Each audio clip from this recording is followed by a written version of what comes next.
Can you explain the move over the weekend? Obviously, we've come back now a bit. I don't know if we were discussing whether we call that a correction. Is 10% a correction in Bitcoin land?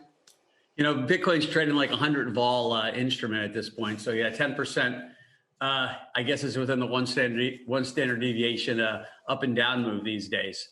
Listen, you know, the stimulus checks are coming. People are excited about that. A lot of the stimulus checks are going to young people who want to buy Bitcoin. But more importantly from that, in the last 3 months, we've had this secular shift where Bitcoin has become an asset. It's not maybe, it's not, it might be, it's now an asset class. Cryptocurrency is an asset class. Every bank is moving in, every tech company is moving in, and all portfolios are starting to move in. And so if you're not long, you're short. And that's just what you see on every dip. There are institutional buyers lined up to buy this thing. So you think this weekend was institutions, not retail money? No, this weekend was retail. What happens on the weekend is retail gets excited. You can tell because the cost of leverage goes way up on the weekend. And so the basis trading, different measures of how expensive it is to get leverage goes up. Then maybe one bad story, one nervous, moment, and everyone stops themselves back out. And so, from Friday afternoon, we're roughly 1% from where we were. And so if you're a normal market, you come in Monday morning, you roll up your sleeves, you're like, okay, nothing's changed. Bitcoin goes 24/7. And so for the Bitcoiners, it was a big weekend. Well, what do you make of, and Robert Frank did a report earlier today about the connection between the NFT market and the Bitcoin market, that the buyer, for example, on some of Beeple's stuff and other things really are coming from people who've made a lot of money in Bitcoin. So how connected are these markets? They're very connected, right? The NFT market is an extension of crypto, right? If Bitcoin was the first digital money you couldn't counterfeit, we now have that same concept going on into art, into IP. And so the early adopters of NFTs are almost all crypto people. A lot from the Ethereum community, right? Because it's built on the Ethereum blockchain.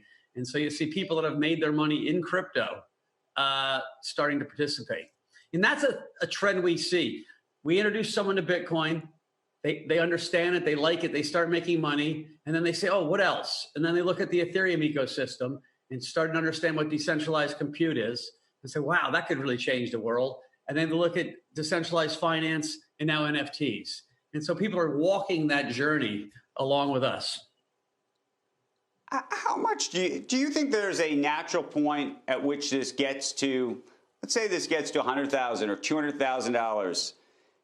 Does that take the wind out of the air of Bitcoin to some degree? Because at some point, you can't make these 200, 300, 400, 500% gains the way you could have, obviously, if you were buying this thing when it was under $5,000. Yeah, listen, the law of large numbers kicks in, and it gets harder for it to go higher. Listen, in the long run, we're in this once in a lifetime secular shift where we had something that wasn't an asset class that's becoming an asset class.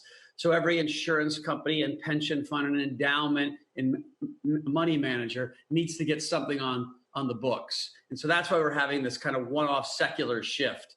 I think after that, Bitcoin will literally be like a report card for how citizens think the government is doing managing their finances, right? This is not a money, right? Bitcoin is a digital store of wealth.